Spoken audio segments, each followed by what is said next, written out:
Les régulateurs du monde entier en ont après Binance, leur imposant de plus en plus de contraintes. La course à la régulation, et notamment en Europe dans laquelle Binance s'est lancé, est semée d'embûches. Et oui, la stratégie de Binance, c'est vraiment de s'installer au maximum en Europe, là où le marché des crypto-monnaies est en plein essor. Malheureusement, ce n'est pas si simple, puisqu'après l'arrêt des produits dérivés, notamment les futures que Binance proposait en France, les futures, c'est le trading avec effet de levier, qui a été interdit en France par les régulations françaises, c'est maintenant au tour de la Belgique et la FSMA de demander à Binance d'arrêter de proposer leurs services dans leur pays. Est-ce que ça veut dire qu'ils n'ont plus le droit de faire de marketing en Belgique, ou est-ce que ça veut dire que les Belges ne pourront plus s'inscrire sur Binance? Bref, toujours est-il que ce n'est pas si simple de se mettre en règle. D'autant plus que Binance a vraiment développé tous ses produits au fil des années sans régulation, et maintenant qu'ils doivent se réguler, tout le monde s'aperçoit qu'il y a plusieurs produits qui ne sont pas considérés comme légaux dans certains pays. Alors attention, premier disclaimer, ça ne veut pas dire que je quitte Binance complètement et que je dis que Binance est à bannir. Bien au contraire, je te rappelle que Binance, c'est le plus gros échange centralisé qui détient plus de 50% de toutes les crypto-monnaies qui sont centralisées. Binance, c'est une plateforme qui est super sécurisée, dans laquelle il y a un vaste choix de crypto-monnaies et dans laquelle il y a très peu de frais de trading. Néanmoins, et on va en parler dans cette vidéo, je pense qu'il est très important de diversifier au maximum ces plateformes centralisées, tout comme il est important de détenir la majorité de ces crypto-monnaies dans un portefeuille décentralisé. Utiliser les plateformes centralisées, c'est très pratique, notamment pour swapper entre les crypto-monnaies avec le moindre frais, et également pour faire des achats récurrents ou utiliser des systèmes de lending, de staking, etc. Dans cette vidéo, je vais te présenter 5 plateformes que j'utilise au quotidien et qui peuvent être des alternatives à Binance.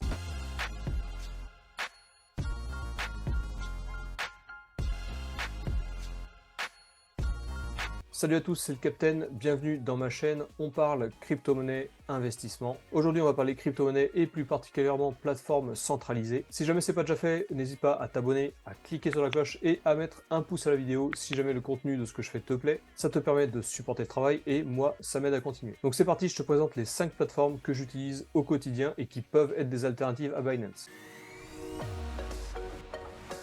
La première plateforme, c'est Coinbase. Coinbase, c'est la plateforme la plus simple d'utilisation que je connaisse. Tu peux à la volée transformer tes monnaies fiduciaires en crypto-monnaies et revendre tes crypto-monnaies en euros avec des frais qui sont gratuits pour les dépôts en virement SEPA. C'est une plateforme américaine qui existe depuis 2012. Elle propose plus de 200 crypto-monnaies et la plupart du temps, quand une crypto-monnaie est listée sur Coinbase, c'est souvent synonyme de solidité. J'ai beaucoup utilisé cette plateforme dans le passé pour faire du DCA, du dollar cost averaging, des achats récurrents en crypto-monnaie, puisque c'est très simple d'utilisation. Donc bien entendu, comme toutes les plateformes centralisées, Coinbase propose du lending, du staking et du earning qui te permettent de gagner de l'argent avec tes crypto-monnaies, mais ce n'est pas la meilleure plateforme pour faire ce genre d'investissement. Néanmoins, Coinbase, c'est une plateforme qui est très sécurisée de par sa longévité, puisqu'elle a été créée en 2012. Elle est très simple d'utilisation et je la recommande chaudement pour les débutants également, puisque si tu l'utilises, tu peux utiliser Coinbase Academy qui te permet de pouvoir gagner tes premières crypto-monnaies sans dépenser un seul centime, grâce à des petites vidéos d'éducation. Donc ça c'est vraiment sympa, tu peux avoir quelques dollars de crypto-monnaie gratuits,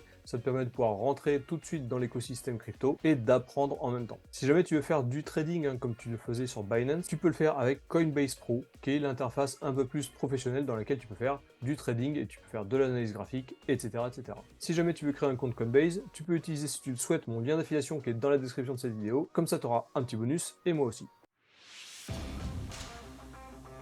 La deuxième plateforme que j'utilise au quotidien, c'est crypto.com. Alors je parle beaucoup de crypto.com sur ma chaîne puisque c'est une plateforme que j'utilise tous les jours. C'est encore une fois une plateforme américaine qui a été fondée en 2016. Avant, elle s'appelait le Monaco, maintenant ça a été renommé en crypto.com. C'est une plateforme qui propose plus de 250 crypto-actifs. Moi j'adore cette plateforme parce qu'elle est très ergonomique. C'est encore une plateforme qui se décline en deux versions. Une version classique où tu peux faire de l'achat-revente de crypto-monnaies. Cette plateforme-là est exclusive pour téléphone et tu as aussi un exchange qui te permet de faire du trading comme pour Coinbase Pro ou comme sur Binance. Et pour l'exchange, tu peux avoir accès sur le téléphone et sur ton ordinateur. Comme pour Coinbase, les virements SEPA sont gratuits. Tu peux faire des dépôts gratuitement sur ton compte courant crypto.com. Crypto.com, c'est aussi une plateforme qui a un gros impact marketing. Ils ont des contrats avec la Formule 1, ils ont des contrats avec le PSG, ils ont des contrats avec l'UFC. Bref, c'est un géant de la crypto-monnaie. La particularité aussi de crypto.com, c'est qu'ils proposent des cartes bleues avec du cashback. Tu peux utiliser ces cartes bleues avec des euros ou avec des crypto-monnaies et pour chaque dépôt, dépenses, tu es rémunéré en cashback. Aujourd'hui, c'est beaucoup moins intéressant qu'il y a quelques années, puisque depuis le bear market, ils ont baissé le cashback de chacune des cartes bleues, mais vu que Crypto.com change souvent leurs règles sur les cartes bleues, il y a fort à parier que pour un prochain cycle haussier, ils remettent les cashbacks comme avant. Et Crypto.com, c'est aussi une plateforme qui est enregistrée sur l'AMF, ça veut dire qu'ils ne sont pas en liste noire AMF, puisque eux aussi, ils sont à la recherche de régulation européenne. Et encore une fois, si tu veux utiliser mon lien d'affiliation pour créer un compte Crypto.com, je te le mets dans la description.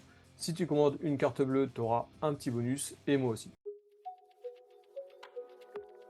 La troisième plateforme que je voulais te proposer comme alternative à Binance, c'est Bitpanda. Alors Bitpanda, c'est une plateforme qui a été fondée en 2014, hein, c'est une des premières plateformes également, tout comme Coinbase, et c'est une plateforme européenne, elle vient d'Autriche, c'est des Autrichiens qui ont fondé Bitpanda. Donc cette plateforme, elle est régulée en Autriche et elle est aussi régulée en France. Donc d'ailleurs, c'est l'une des uniques plateformes qui est recommandée par l'AMF pour acheter des cryptoactifs en France. Tout comme Coinbase et tout comme Crypto.com, tu as une version light sur ton téléphone et tu as également une version pro qui te permet de faire du trading. Bitpanda, c'est une plateforme qui est très simple d'utilisation comme les deux précédentes, et c'est surtout une plateforme qui a plus de 2000 actifs. Alors c'est pas que des crypto-monnaies, puisque la particularité également de Bitpanda, et ça c'est vraiment un point fort, c'est qu'en plus de te permettre d'acheter des crypto-monnaies, tu peux acheter des métaux précieux ou des actions. Tu peux même acheter des actions à dividendes qui te sont reversées directement sur ta balance sur Bitpanda. Et il faut savoir que tous les métaux que tu achètes sur Bitpanda, si tu achètes par exemple de l'or sur Bitpanda, eh bien cet or-là est stocké par la Brinks en Suisse. Tu as un coffre-fort avec ton or qui est stocké. Donc ça c'est assez cool, hein, de pouvoir utiliser une plateforme qui te permet de surfer entre crypto, actions et métaux précieux. Je crois que c'est la seule qui fait ça, hein, qui te permet de posséder tes cryptos, de posséder tes métaux et de posséder tes actions. Si tu as envie de te créer un compte Bitpanda et au passage supporter la chaîne, je te mets dans la description un lien d'affiliation, ça te permet d'avoir un petit bonus et moi aussi. La quatrième plateforme que je voulais te présenter aujourd'hui, j'en ai déjà parlé sur ma chaîne. Je te mets une vidéo de présentation qui est ici, plus en détail. Il s'agit de BitGet. BitGet, c'est une plateforme qui a été fondée en 2018, donc juste après le bull run de 2017 en plein bear market. Et ils ont fait une énorme campagne marketing ces dernières années pour revenir au devant de la scène en 2022, dans le cycle qu'on est en train de suivre actuellement. Sur BitGet, tu as plus de 550 cryptoactifs différents. Tu as des frais qui sont réduits en spot, hein, voire nuls. Ils font pas mal de campagnes de réduction de frais et ils prolongent souvent ces campagnes.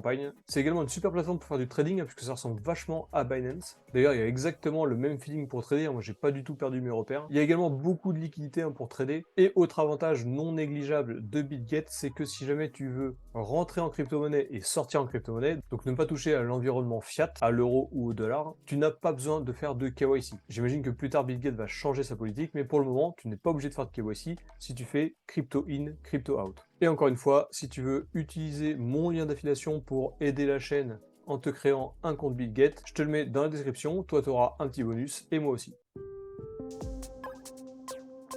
Et enfin, la cinquième plateforme que j'utilise au quotidien, c'est Swissborg. Swissborg, c'est une plateforme suisse qui est régulée en Suisse, en France et en Estonie. Il y a environ une cinquantaine d'actifs sur Swissborg, ce qui est pas ouf, mais c'est pas ça l'avantage de cette plateforme. L'avantage de cette plateforme, elle réside sur la sécurité et la régulation. Et tout comme Coinbase, Crypto.com et Bitpanda, c'est une plateforme qui est très simple d'utilisation. Et enfin, Swissborg, c'est une plateforme qui s'utilise sur ton téléphone uniquement, tout comme Crypto.com. Alors, il n'y a pas beaucoup de crypto sur Swissborg, mais il y a quand même du lending. Et ils ont lancé il y a peu l'investissement thématique. Alors, j'aime bien l'idée. Pour le moment, il n'y a pas beaucoup de contenu, mais ça te permet de pouvoir investir dans des thématiques, que ce soit Layer 1, Layer 2, Web 3. Bref, s'ils arrivent bien à développer cet investissement thématique, je pense que ce sera quelque chose que je pourrais vraiment utiliser. Ça te permettra d'avoir un portefeuille diversifié sur une thématique ou sur plusieurs thématiques. Puisque ça fera l'objet d'une prochaine vidéo, mais les investissements sur les altcoins, les coins alternatifs, pour en faire une bonne diversification, il ne faut pas tout miser sur le même thème. Et j'ai l'impression que Swissborg a envie de partir dans cette direction,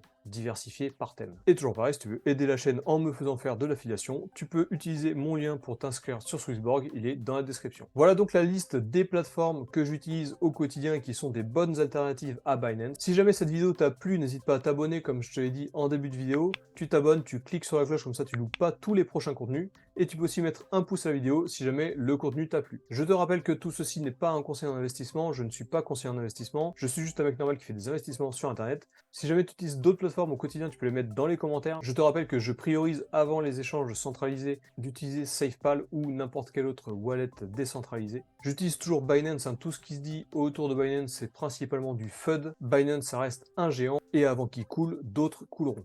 Si l'avenir de Binance est un sujet qui t'intéresse, tu peux rejoindre mon groupe Telegram que je te mets dans la description. Il y a pas mal de personnes qui me suivent et je parle souvent de sujets de ce style. Ça permet d'avoir l'info en live, je donne pas tout mon contenu sur YouTube, il y en a beaucoup qui sont sur Telegram. Sur ce, je te souhaite une bonne semaine et je te dis à la prochaine.